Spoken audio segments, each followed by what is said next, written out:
Good morning, everybody, and welcome to the start of the amazing Zelda block. I am not the runner of Black, I am Final Flame. You are about to watch an absolutely incredible run by vlackSR of Link's Awakening DX. No swoob, short for no save and quit, no wrong warp, no out of bounds. More on that in a moment. But Black is by far one of the best runners of this game. I believe, yeah, doesn't have the world record right now, just shy of it. Former world record holder. As I mentioned, an absolutely amazing runner.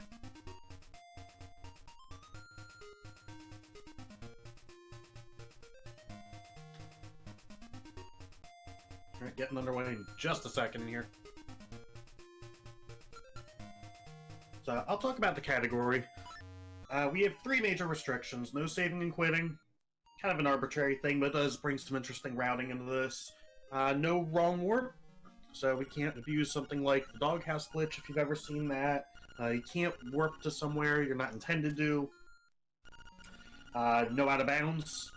So kind of an interesting definition to get an out of bounds in this category. The short of it is, because there's places that it's going to look like we're out of bounds and we're really not, you don't want to be more than one tile away from some place you can normally be. There's a reason it's an interesting definition, as you will see later on.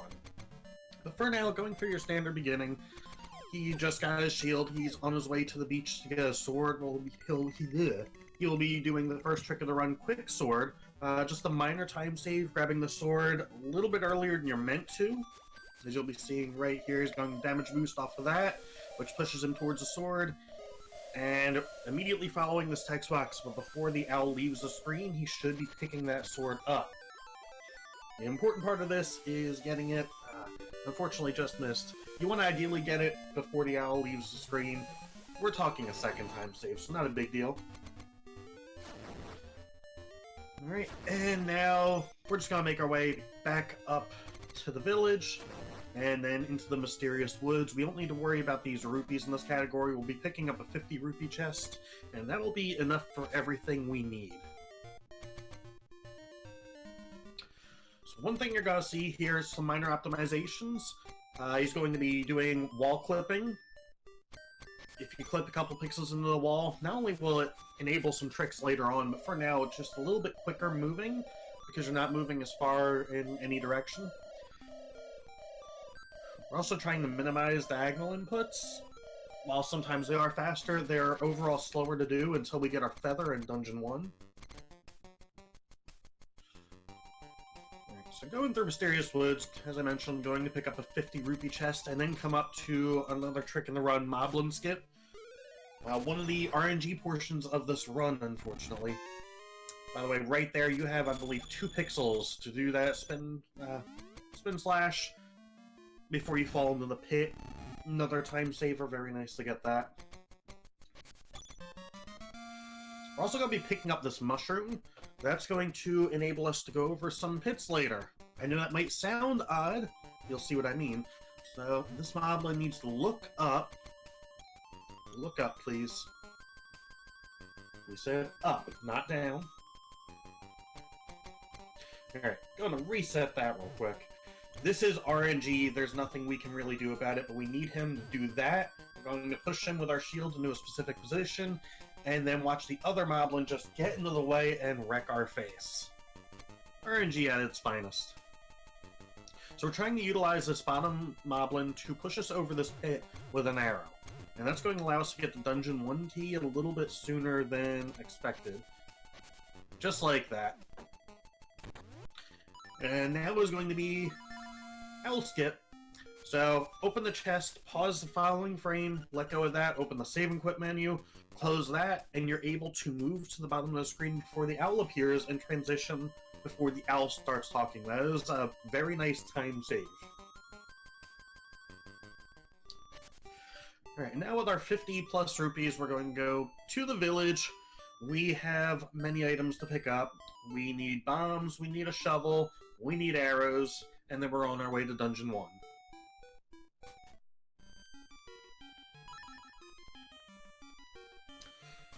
So next up, we don't have 200 rupees for the shovel, so we're going to steal it. That is completely intended by the game. But the shopkeeper's not too happy with us, so here's death number 1. There's nothing you can do about that. We don't have time to farm up 200 rupees, and not only that, we don't have time to farm up 980 rupees for that bow. So what he did right there is when he purchased the bombs, he immediately opened up the save and quit menu, and that canceled the text of buying the bombs. You're going to be seeing that for a lot of text in this game, especially every time we open a chest, we'll be opening the save and quit menu. Just because it's much quicker than reading the text constantly. And that's all we need from here. So now, off to Dungeon 1. Dungeon 1 overall is a short dungeon, pretty simple, except for the final boss. Somehow, the final boss of Dungeon 1 is the hardest. So I brought up what the mushroom does earlier, and you saw it right there, where he just went over a pit and used the mushroom, and that allowed him to hover over the pit, and it also pushed him down. So that right there was a nice time save. That skipped going over a... going over another screen.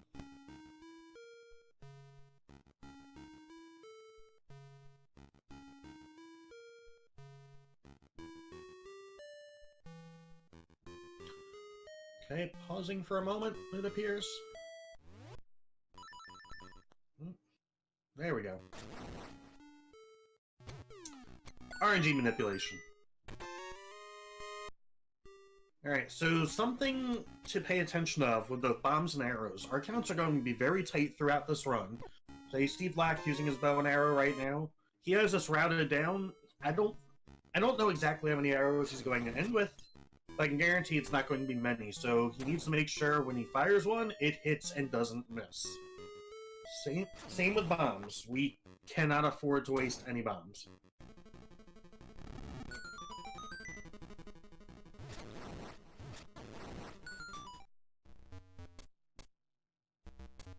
Alright, and now off to get the item of the dungeon, the feather. That is going to allow us to severely break this game.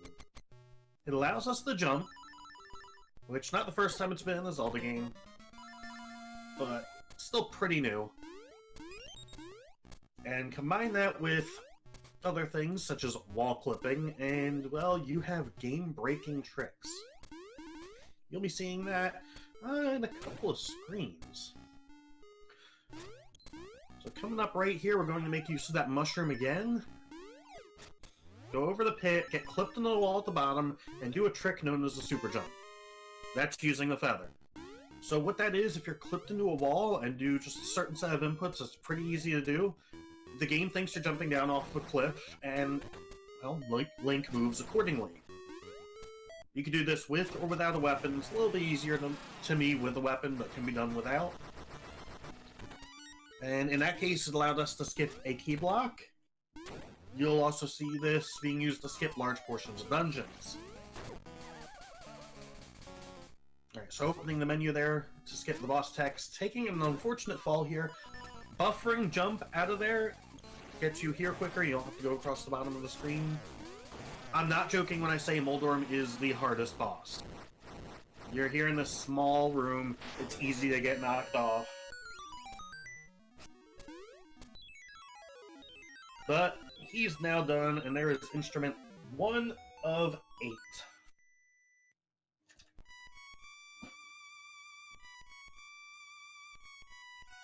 So in this route, we'll be doing almost the dungeons in order. With the exception of Dungeon 6, everything will be going in order, just because it's more convenient that way. So next up will be Dungeon 2, but first, we're going to be encountering this owl. Our pal. We all love him. And then we have to go back to the village for the final time, where some kids say, hey, the local dog's missing. Go find him. And that dog is going to become our best friend for this run. What's nice in this version is you can just skip the text by pressing B. We do use JP, it's much faster text, as well as we're using version 1.0, which allows a lot of these glitches, such as super jumps. While you can do some of them on other versions, For instance, you can super jump on the 3DS version of LADX. However, you can only do a very low one, and it's not useful by much. Right, and one other pit stop we have to trade in our mushroom at this point for powder. Alternatively, if we had skipped the mushroom, we could have gotten the powder from the trendy game. However, routing-wise, it's actually a little bit quicker to do this if you do everything optimally. We have to have this powder for Dungeon 2. There's no other way to get through the first 2 rooms currently. So that is the last time we'll be using that mushroom, but we did get our time save out of it. Missing the heart piece of shame. We're not collecting heart pieces this run. There's no need for it. We'd have to go out of our way to get enough to get another heart container, and it's just simply not worth it. So here we are, these moblins have kidnapped our good friend Bow Wow. We have the king right here, 8 hits. If all goes well, he'll be down in 2 cycles. 5 on the first, 3 on the second. Your arrows can't hurt me.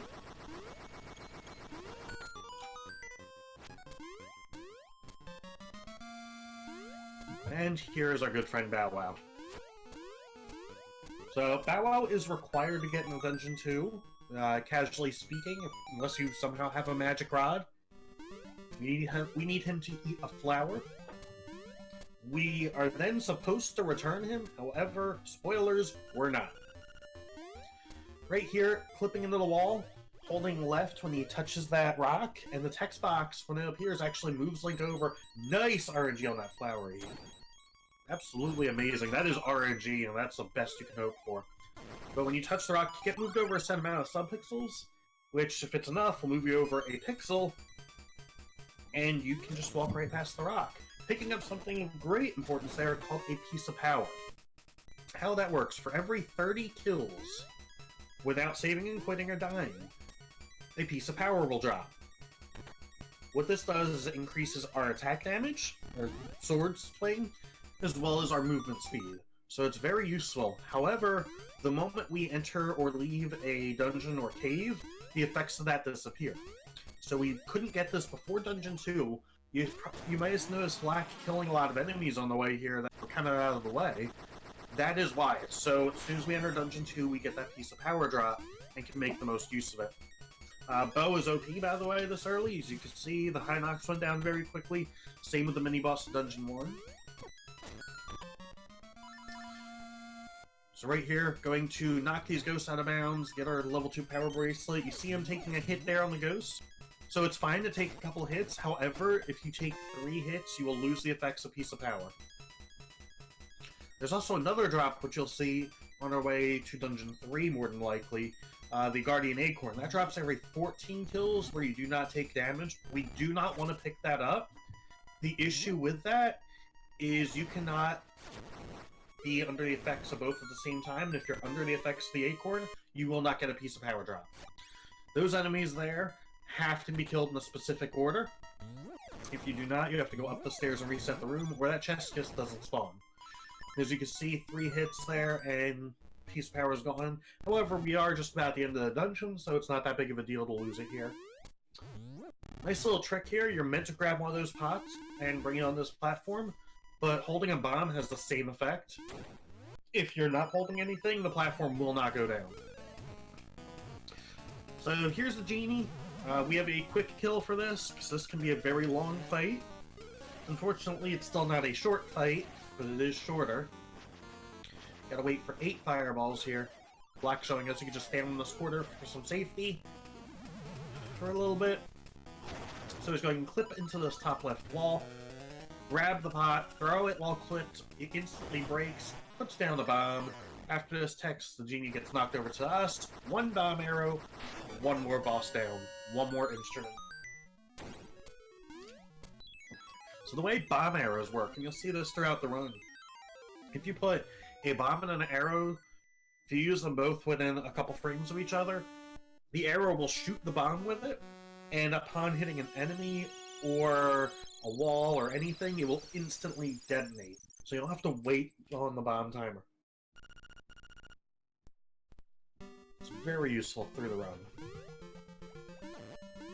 And that is it for Dungeon 2, clipping into the wall to just walk past those flowers. Wall clipping really does break this game. Now on our way to Dungeon 3. So you might be wondering, if you've done this casually, well, wait a second, why aren't you bringing Bow Wow back to the village? We're not going to do that. We are keeping Bow Wow up until the rest of the game. You're not meant to be able to do that.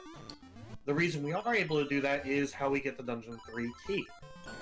So you're meant to go to Handheld Castle, collect these 5 golden leaves, and then bring them to Richard, then you get access to the villa, then you get the key. We're going to take a back entrance here, using a pit.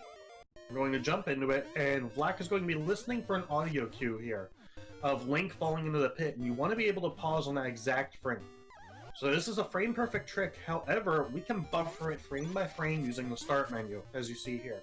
And when he falls, then you can unpause, push down, and you transition on the next screen. So one nice thing about this game, by the way, even though that looks like a leaf, it is the key. Do not ever pick it up and transition on the same frame, or you are in for a bad time.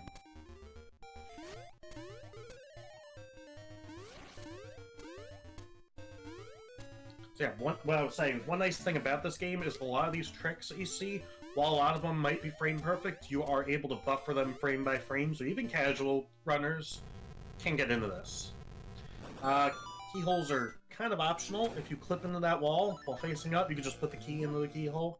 I know we all wanted to do that when we were kids. Well, it turns out we could have. So Dungeon 3, again, you're going to see some more kills, and that is to increment its piece of power count. That acorn, not in a good spot, jumps over it. As mentioned, if we picked up that acorn, we would not be able to get our piece of power drop. Black would actually have to take 3 hits to lose it, so he can get piece of power. Doing a nice little super jump there. A couple rooms away from our piece of power. Fortunately, there's plenty of enemies here. And the piece of power is nice in this dungeon. We have a trick coming up that it makes it easier if you have the extra movement speed. And a boss that's much better if you have the extra damage. So right there in the top left, right where you want it. Keys, by the way, when they fall, sometimes they'll bounce on the floor. It is frame rule dependent. As Black shows off a nice little super jump there, Dodongo skip. Doing a super jump and then clicking off those Dodongos. If you're not careful, you will soft lock there.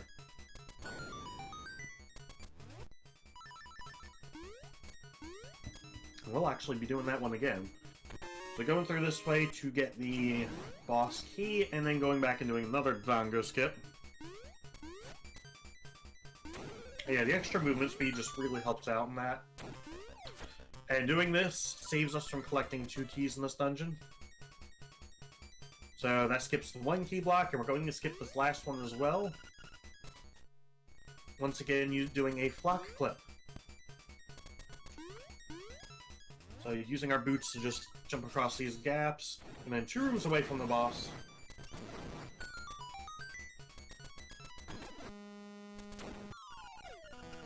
So it's really nice when you have this extra damage for this boss. Ideally, he's going to go down very quickly. The hardest part is right here, just splitting him. Bouncing against the wall, so you don't get hit when the boss hits the ground, you're not stunned. That's the words I'm looking for. And there we are with Dungeon 3. So this is where the route changes. We're not going to Dungeon 4. That is not where we want to go. We actually want to go to Dungeon 6. Now, you're not meant to get there. We don't have the flippers, so we're going to be doing a lot of tricks to get over there. However, if done optimally, it's still much quicker than doing Dungeon 4, for reasons we'll be getting into when we get there.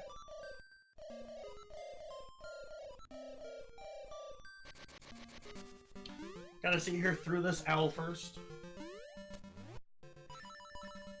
I believe Black tried bomb triggering that. We'll get into bomb triggers here shortly. So we're heading up to one of the more important ones in the run. Actually, I think we have a bit before we get to that one.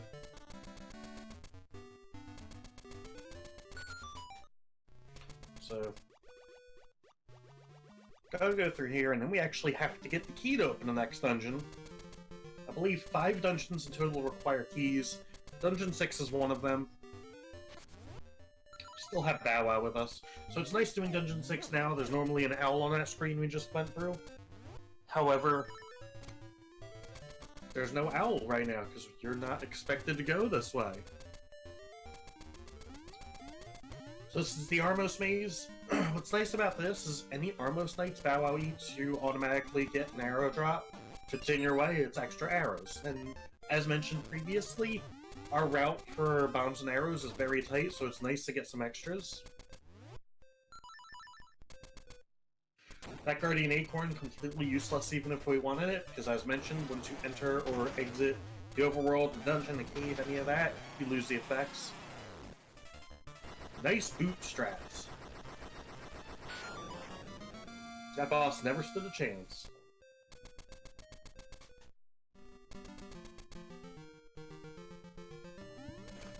Alright, now that we have that key, we need Dungeon 6. Through some unconventional means.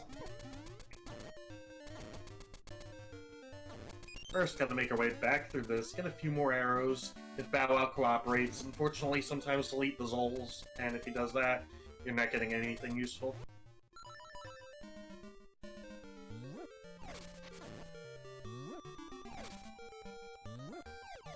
Okay, so I'll go up here, and then Black is going to do a trick known as Jesus jumping, water walking if you want to call it that. So when you land on water, you have one frame. When your shadow hits there, you can see the particles right there. You have one frame that you're able to move. And in that case, he was able to transition the screen down and ended up on the ledge. And now we're here at Dungeon 6. We're going to have to do a lot of those to get out of Dungeon 6. So he just did a trick there as well. He threw a bomb arrow against the wall. And what that caused is Bow Wow to eat the cutscene. That sounds odd, but it's true. So the cutscene didn't play. When you screen transitioned, the dungeon was immediately open. It's a nice little time save you can do. We can also do that at Dungeon 7. There's our next instance of Piece of Power right there. Early on in Dungeon 6, Black knew he was getting it. Top runners will have a set path they take to kill enemies to make sure they get their Piece of Power right where they want it. Now we're collecting our level 2 Power Bracelet. This item is the reason that we did Dungeon 6 now instead of Dungeon 4. Now, casually speaking, watching the game, you might not understand why we did that. This is the only place you need the level 2 Power Bracelet. Why is it a big deal to do this? For reasons I could not explain to you. Collecting, if you, well, let's say you went to Dungeon 4 right now, you completed it. You get a long side quest immediately after involving a ghost, you have to take him around the world. It's long. We don't want to do that. When you collect that level 2 Power Bracelet, it sets a trigger so that that side quest never happens. So now we're able to go to Dungeon 4, complete it, and not have to deal with that. In all the routes this, we used to still go to Dungeon 4 now and just split it into 2. We didn't complete it in one go until we did level 6. However, it's faster to do this method than it is to split it. Doing some nice super jumps there to line them up for that super jump. To open this chest, you have to throw a pot at it. It is required. That's the big puzzle of this dungeon. Doing a super jump there to get over that key block, then a precise super jump here. That, fortunately, there's good visual cue for. If there wasn't, it has a soft lock opportunity. And now we're going backwards through the dungeon. And coming up to everybody's absolutely favorite room. Because of all the skill involved in throwing these horse heads around and hoping they land up.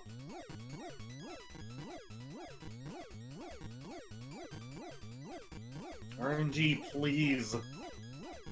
This is pure RNG. You need both of these to land up at the same time. I'm not even gonna say how many tries that was. Nothing we can do other than sit there and throw and hope for the best. Once again, skipping that key block, And we're almost at the boss, and the boss is going to go down much quicker than you might expect. So this is Facade. You can't see him, however, his hitbox is actually active. And we can throw 3 bombs down to damage him before you're ever meant to. So now, hey, he talks. We only need 2 more hits. So it's much quicker to do it that way, rather than waiting and having to dodge all these tiles and then the pots, and just Facade in general. And boom, he's down. There is our 4th instrument of 8. So now that's done, now we can go get our flippers, we can head to Dungeon 4. But as mentioned, we first have to get off of this island.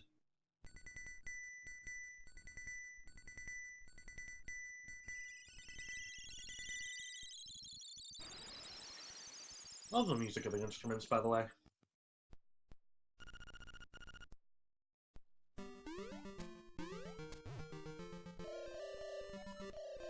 Is it pure RNG? To the best of my knowledge, yes. It's just easier if you stand between the pots because you have less distance to throw them and can kind of spam them. So, there was an owl there. You never saw him because of a bomb trigger. We'll discuss bomb triggers more in a moment. First, we have to do all of these Jesus jumps. So, again, these are frame perfect. However, we can buffer frame by frame as needed to make sure we get the correct frame because you don't want to fall in the water. So right here, he transitions, opens the save and quit menu, and he's able to continue his happy jumping. So we need to make it on the land because, well, we can't swim. And there we go. So now we can continue our quest to Dungeon 4. So I'm going to explain bomb triggers now because we have an important one coming up. You are not meant to have 2 bombs placed down in rapid succession. You can only ever have one on screen at any time. In theory. If we have 2 different ways of doing this. If you put down a bomb on a screen transition, immediately transition and put down another bomb, the game doesn't expect you to do that. And what it does is it'll play events. In the case of this screen right here, this is going to play the event of if you brought Marin here to sing to the walrus and wake him up. The issue with this bomb trigger, what we call walrus skip, is there are 2 different points in this in which you can soft lock. Because you're meant to have Marin, and it really messes up the game. So we have to do this one in specific ways. You need to screen transition right when Black did. If you transition too early, the walrus is still there when you come back. If you transition too late, a rabbit appears on the screen and never leaves, and you're just stuck there for eternity. The reason why those are a problem is right now, you might be wondering why you went into this cave. We have control of our directional inputs. However, we did not have the ability to use any of our items. We didn't have the ability to open up our menu. We couldn't do anything but move, because we were still in a cutscene state. So when we entered a cave, that actually reset that. And that's the reason why we would have been soft-locked if the walrus hadn't left the screen, because we couldn't have done anything but fully reset. So there, we just got the Dungeon 4 key. There's a boss there, we never saw it. So you're going to see more of those bomb triggers throughout the run, however, none of them have the risk that Walrus Skip have. As well as there's other methods of doing it that we will possibly be seeing.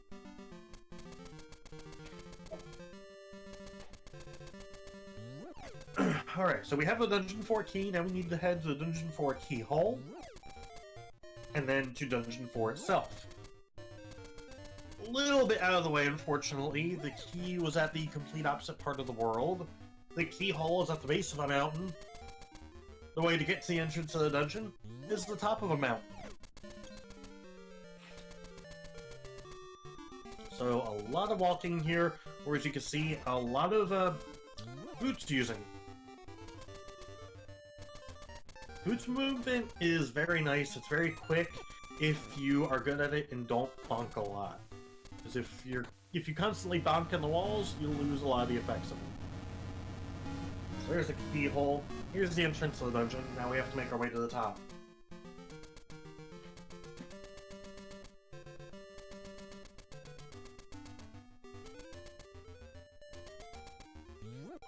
So at this point, we have 4 dungeons left. 4, 5, 7, and 8. We will be doing those in order.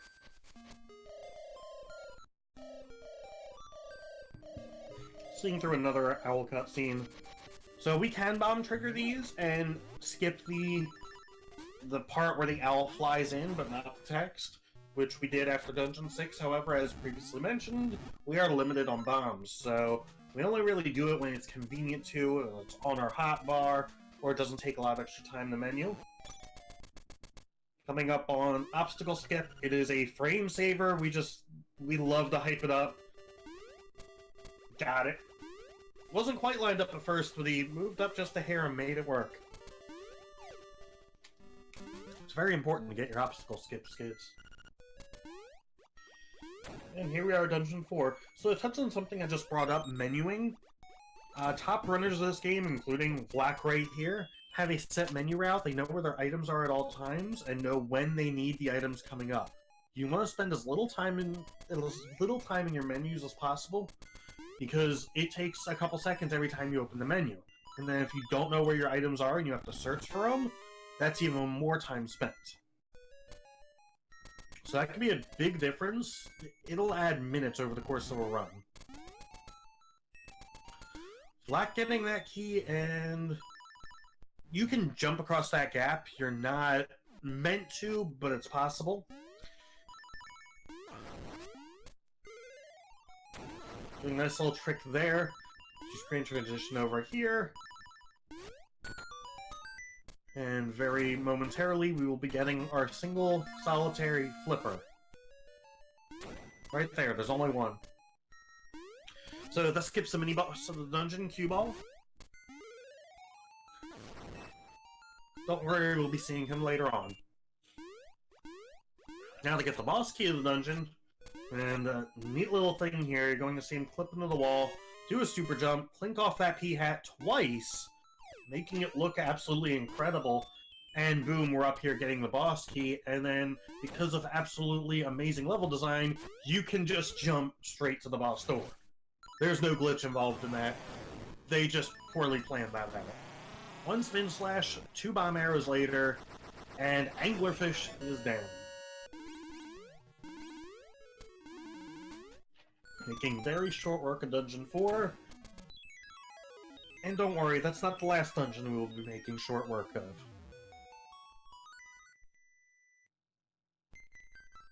So now that's done, because we have the level 2 power bracelet, we don't need to worry about that ghost, and we can go straight to Dungeon 5.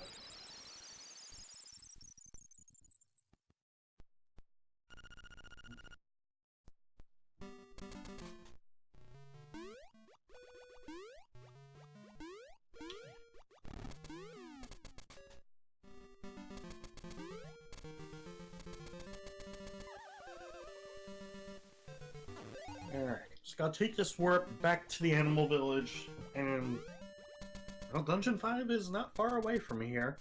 Fortunately, we have the flippers now, we can swim to it. I believe the flippers are absolutely required to get to this dungeon. Unless there's some crazy ways of getting here I don't know about. Another dungeon just sitting in the middle of the water. There's a mermaid. We're not doing the trade sequence. We don't need to. More on that later. But here we are already at Dungeon 5. Dungeon 5's probably one of the longer ones in the game, in this route, actually. So, the gimmick of this dungeon is the boss.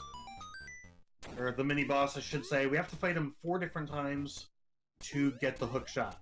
And in this category, we do want that hook shot. You need it to beat the boss of this dungeon. So we're gonna have some backtracking here. This is another dungeon. Boom. Just bringing it up. You want to get that piece of power because of the amount of walking we are doing here.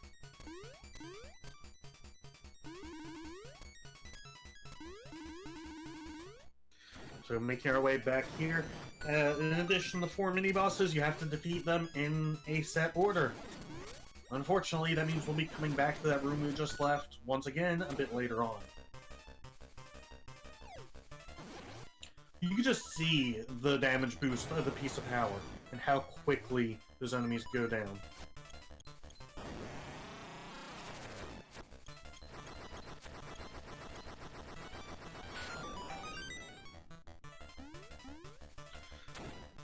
Black fully killing that one and getting a small key.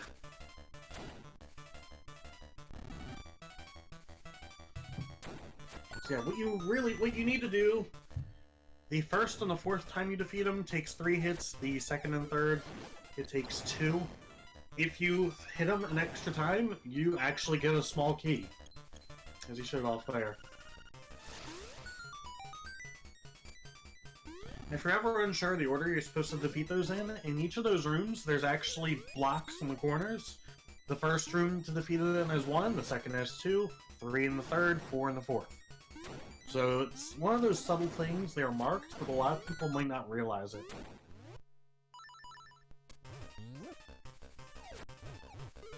Here's our third time.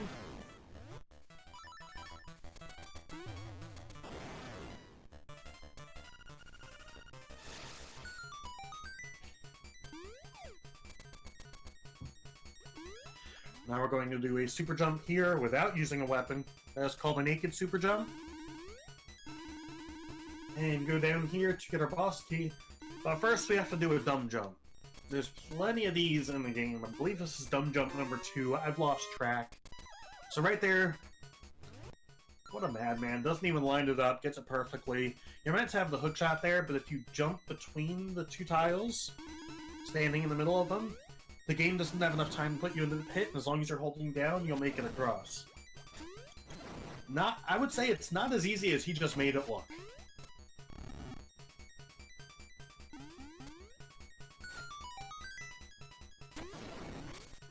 So now we have to make our way all the way back towards the start of this dungeon. We have to kill the Master Stalfos one more time. We're pretty much in the room next to where we got our first key. By the way, those Helmsars are the worst.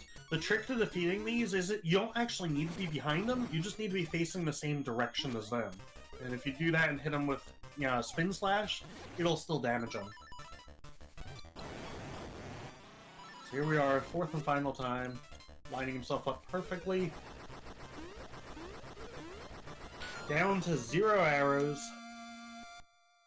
but that's fine. And there is our hook shot. So now with this hook shot, we can head to the final boss. Not going to take the path you're necessarily meant to, but it works. And yeah, you can use the hook shot to take their shields off their heads and make it easier to kill them, or just hit them with the hook shot. Now, you see him taking some damage. This is actually intentional. We want to lose piece of power here. The reason being, wow, he just made that look good. Okay. That was fast. So yeah, you don't want to have piece of power for the final boss. We want to be able to get at least 4 hits per cycle on this. If you have piece of power, the boss will actually have a little more invulnerability frames, and we can't do it. It is possible, it's just easier without it. So, you saw Black do a lot of crazy things to get here. More on that in a little bit. First, dealing with this boss. I believe those 4 hits on the first cycle. And 4 there. Perfect. So yeah, there's a lot of RNG on that boss, so fortunately Black was able to pull him out both times very quickly. And that is Dungeon 5. So next up, Dungeon 7. Now you might notice we don't have the Ocarina. We didn't have it. We never got it after we camped the Walrus. We will not be getting it this run. Meaning, we're not able to get the frog song, we're not able to wake the rooster, and we're not able to use the rooster to get the key to Dungeon 7. So we're going to have to do a trick called Rooster Skip. And it's probably something a lot of people have seen. I'd say it's one of the more iconic tricks in this game. But it's difficult. There's a lot of risk involved in it. And while there are safer ways of doing it, you won't be seeing those safer ways here.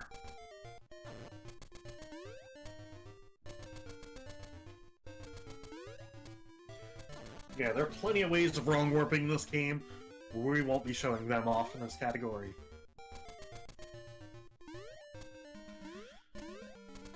So first, we gotta make our way through the overworld, back to Telltale Heights.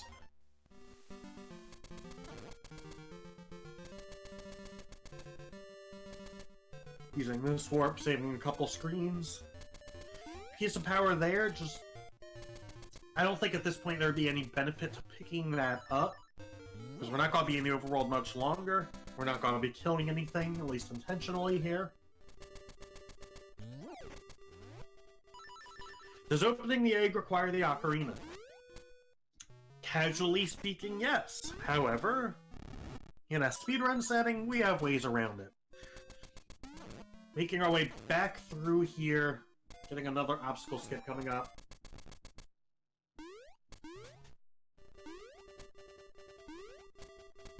And then just a short time, we'll be attempting our Rooster Skip.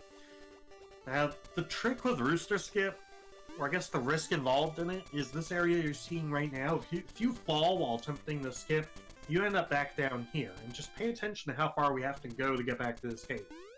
It's not a huge way, but it's still about a 30-second time loss.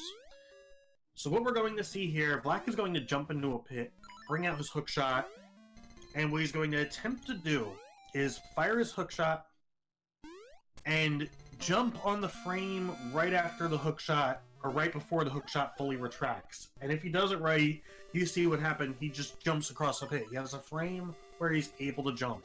You can buffer that to time it so that the moment the hookshot comes back, during that one frame, you can easily get a jump. However, it's quicker to do that, but much riskier. You actually saw Bow Wow getting in the way there, making things a little risky. As mentioned, if you fall there, you don't just get put back at the start of the room, you fall down the mountain. So, first try, Rooster Skip. That is great.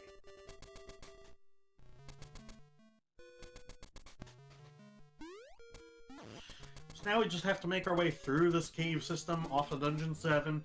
Dungeon 7, personally, is my favorite dungeon in the speedrun. It's also, coincidentally, one of the most broken ones.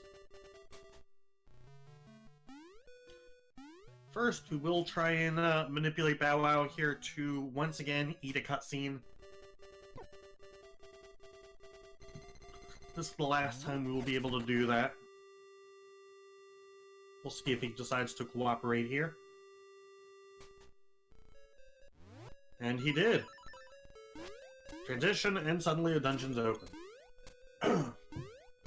So, the gimmick of Dungeon 7 is there's a big ball. You're supposed to carry it around, throw it these 4 pillars.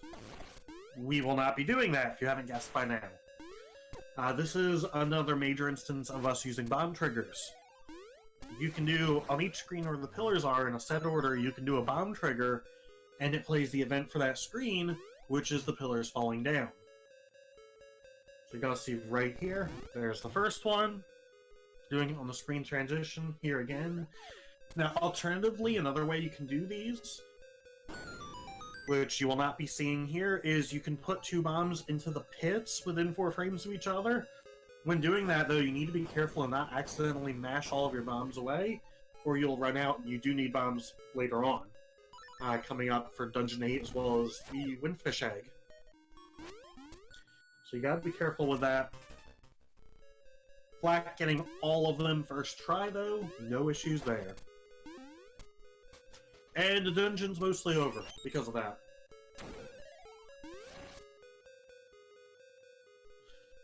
Come up here and onto another portion of RNG. Vlack is going to clip 1 pixel into this wall. Hope that the Goombas are nice. You need them to go right where that Goomba is. And the goal there is to super jump. Unfortunately, didn't happen there. This is a tricky skip. It's called Goomba Surf, and this skip's needing the boss key. But as mentioned, is RNG dependent. So the goal is to do a super jump, land on the Goomba's head, and then land on the ledge across.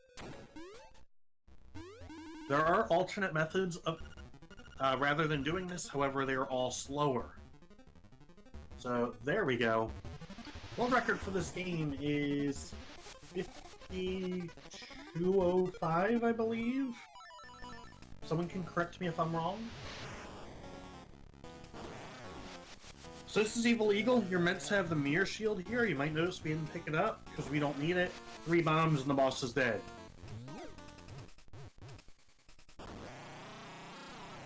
Flack. So you can do this all at the bottom of the screen, or you can do what Vlack did and go to the center of the screen for one, because why not? 5202. Okay. I was close. Vlack's current PB is a 5215. He's also a former world record holder of this game, and he's gunning for that current world record. I think he wants to be the first one to get a sub 52. So that's now 7 of the 8 instruments. All that is left is Dungeon 8, and then the final boss in the Windfish Egg.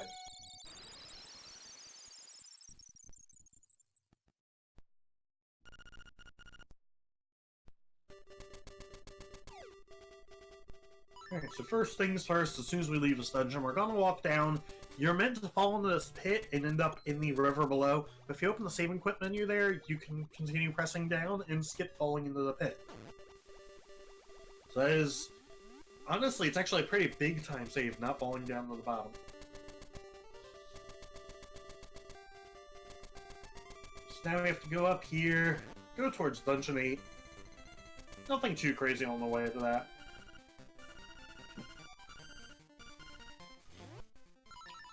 Here's our pal Baron. You're meant to rescue her. We won't be doing that because it's slow. That gives you like an extra minute's worth of cutscenes. And we don't have time for that.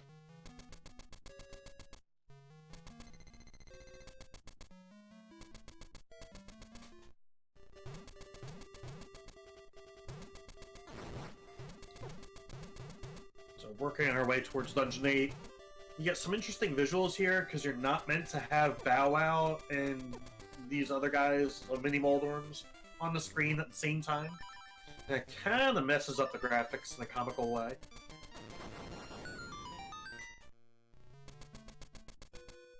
So in this cave coming up, you're meant to have the mirror shield to get through this flame. However, if you clip into the wall and use your boots, you're able to skip it completely, just like that. And now, once again, we don't have the ocarina, so we're going to have to bomb trigger the opening of this dungeon. So, 2 bombs. And there it is opening. And fun fact about this, you're meant to battle this to get in. However, it doesn't have a hitbox at the start, so you can just run right through it. Dungeon 8.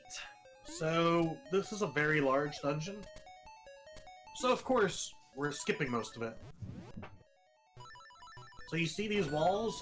A couple of them are actually meant to be opened with bombs. So we're going to use bomb arrows to open them. You're meant to do it from the other side, however, if you know about them, you don't need to do that. Going to use this hook shot here to clip past this block, skipping a key for it, and then heading over towards our good pal Blano. We will not be skipping Blano in this.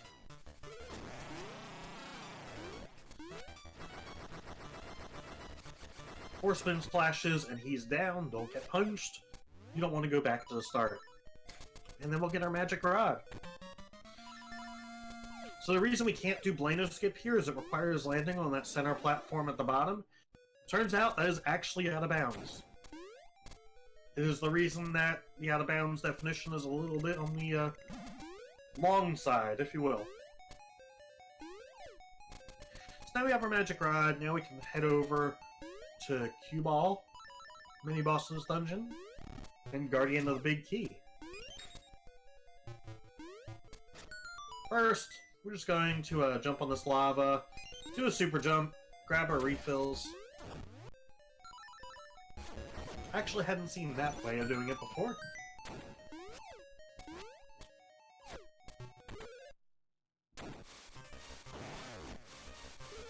And go into here, another super jump, and here's Q-Ball. We skipped him in Dungeon 4, we will not be skipping him here.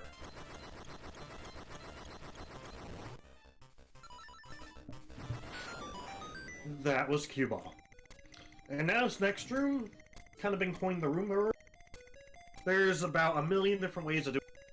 Your goal here is to you're controlling this thing with your D-pad, you want to fill up all the spaces in the room, and ideally you want to be able to jump over towards the right side of the room, but you don't have your normal control link during this.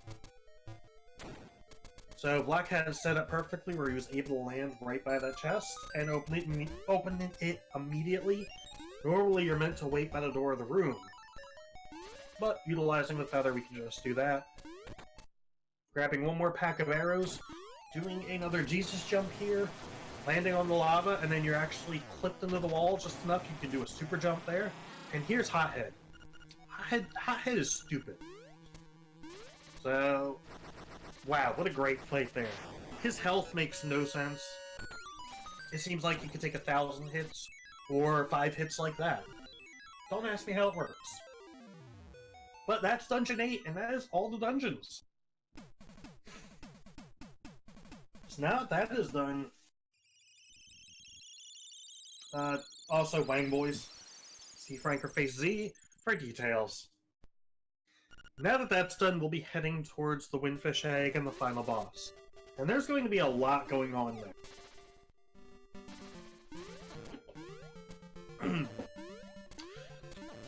So first off, we don't have the Ocarina.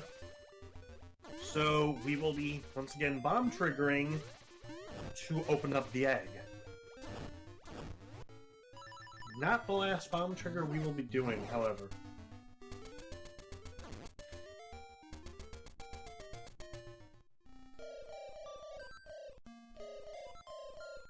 So, casually speaking, for the egg, if you've ever seen it, it's kind of a maze.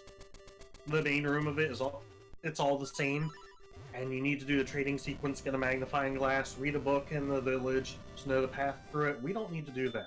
If you never read that book, the path is never set. I'm gonna shut up so you can hear this amazing music now.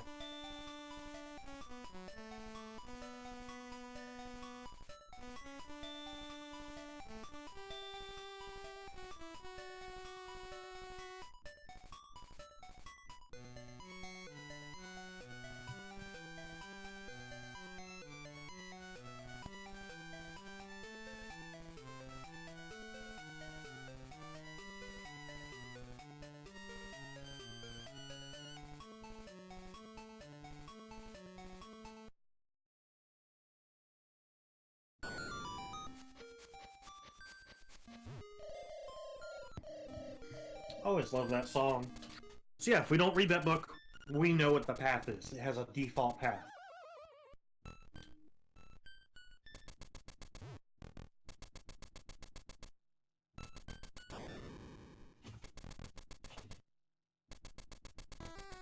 Black throwing away some bombs, showing you that these are actually the same room. Alright, so we're going to fall into a pit here. Black is going to mash his bombs, doing one last bomb trigger. This skips the text from the final boss. Unfortunately, has the side effect of you don't get the amazing final boss music.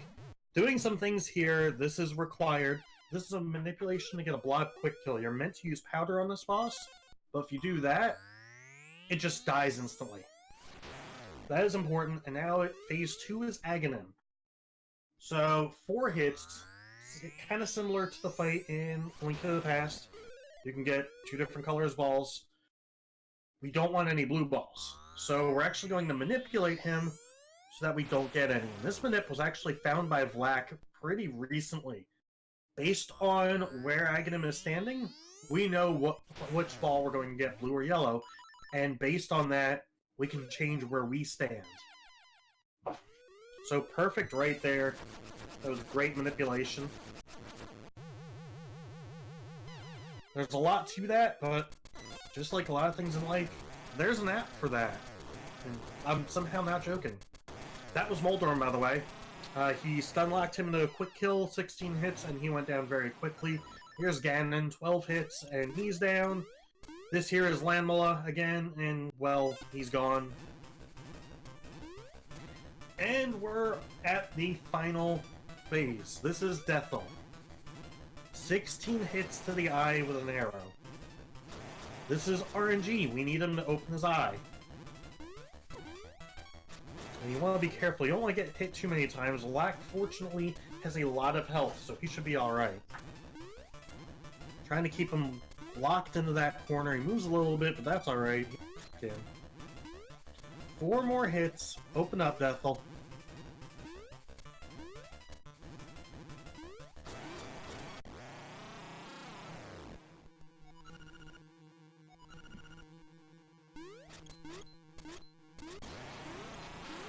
There we go.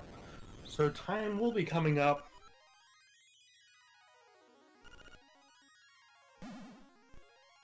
Having some fun throwing around the arrows will go up the stairs, the screen will fade, and that will be the end. Nice little moonwalk to the end.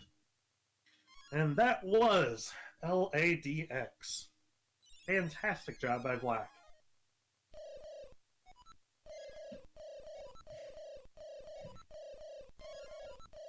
So yeah, very fun category. Very nice community. We have guides for this. We have a Discord. So if anyone likes what they saw, feel free to check us out. I can say from experience it is a fun game to run. We also have a tournament going on for the original Link's Awakening currently. There's always races going on. There's a randomizer. Great community.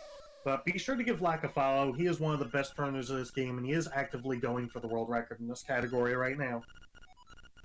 So be sure to do that. But on Talk of the Marathon, the Zelda block continues after this, with A Link Between Worlds. That Legend of Zahir. And then we got the Minish Cap and Phantom Hourglass afterwards, so be sure to stay tuned. Thank you everybody for watching.